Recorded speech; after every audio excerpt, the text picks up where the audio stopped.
For most of your life, you have been told there are four basic tastes: sweet, sour, salty, bitter. They are printed in textbooks and drawn on diagrams of the tongue. But that list is missing one, a fifth taste that you experience every single day in some of your favorite foods, and that most people have never even heard named. It is the deep, savory, mouth-filling richness of a good broth, of a ripe tomato, of aged cheese, of grilled meat. It has a name, umami, and its discovery is a genuinely great story.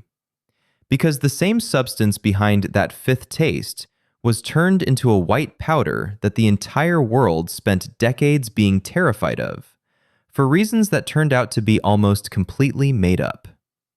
This is the story of umami, and of the food scare that never should have happened.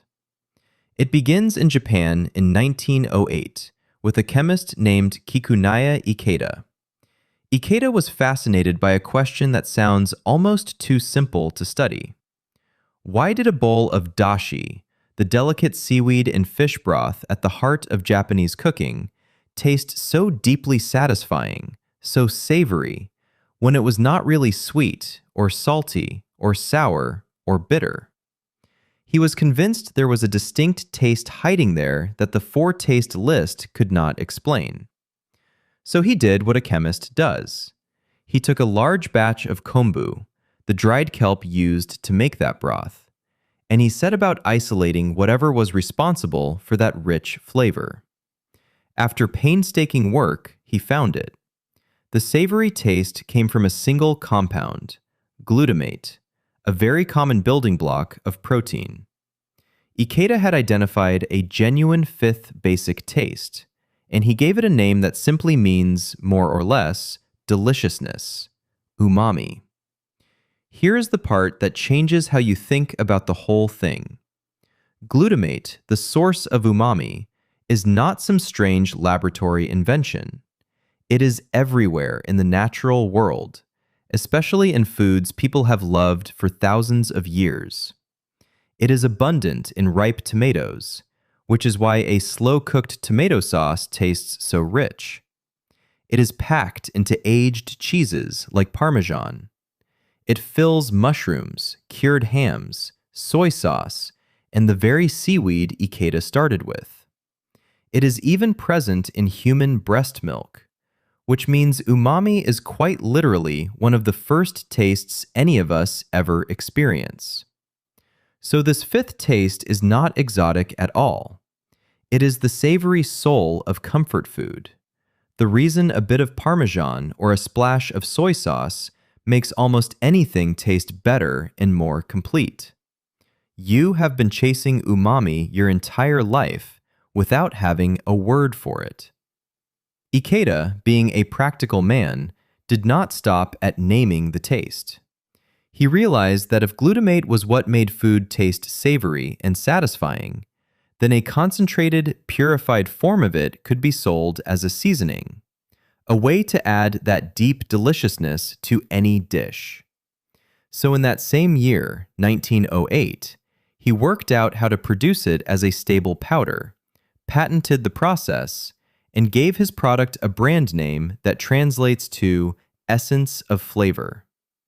That product was monosodium glutamate, better known by three letters that would eventually become some of the most feared in the entire food world: MSG.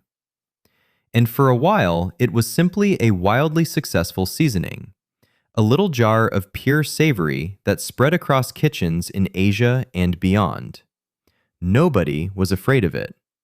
That fear was still decades away, and when it came, it would arrive not from any laboratory, but from a single letter. In April of 1968, a doctor named Robert Homan Kwok wrote a short letter to a respected medical journal. In it, he described feeling a cluster of vague symptoms, things like numbness and a racing heart, after eating at Chinese restaurants in the United States. He wondered aloud what might be causing it, floating a few ideas, and among them, he mentioned the MSG used in the cooking. It was a casual, speculative letter, one person musing about why he sometimes felt off after a meal.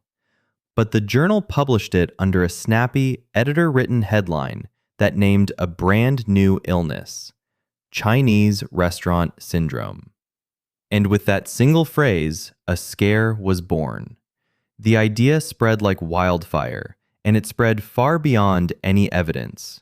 Suddenly, MSG was the villain. People blamed it for headaches, flushing, palpitations, all sorts of vague complaints. Restaurants began advertising "No MSG" in their windows as a badge of safety.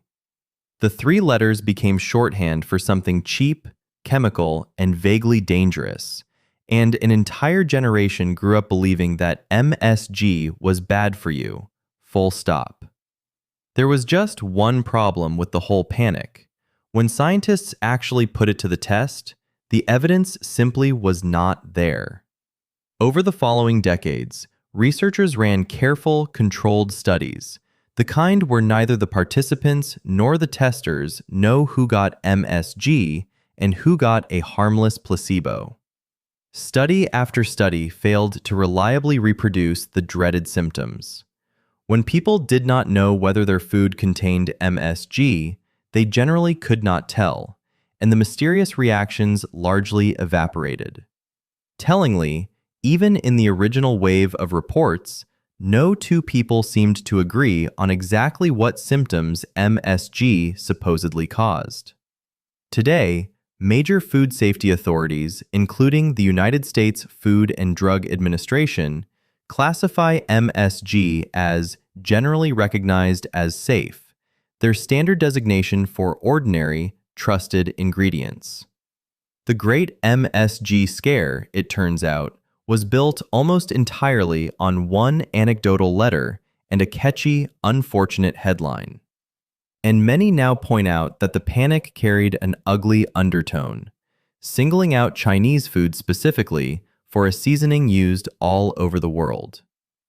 Once you know where umami actually comes from, the whole fear starts to look absurd. Remember what MSG really is. It is sodium, the same thing in your table salt, joined to glutamate, the exact same savory molecule that occurs naturally in tomatoes, in parmesan, in mushrooms, in soy sauce, in your mother's milk. Your body does not treat the glutamate from a shaker of MSG any differently than the glutamate from a bowl of tomato soup. People who happily eat a parmesan-covered pasta while fearing the little jar of white powder are, chemically speaking, afraid of a taste they are already eating with pleasure. The seasoning that got demonized and the flavor everyone loves are one and the same. So the next time you taste that deep, savory richness in a broth, a ragu, a wedge of aged cheese, a splash of soy sauce, you can recognize it for what it is. Not sweet, not salty, not sour, not bitter, but the fifth taste, umami, discovered in a Japanese lab from a strip of seaweed over a century ago.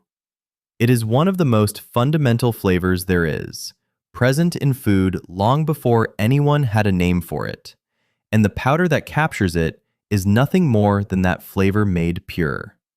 A famous fear, it turns out, can be built on almost nothing, while the truth was sitting on your plate the whole time, tasting delicious. Every food has an origin story. This is Foodling.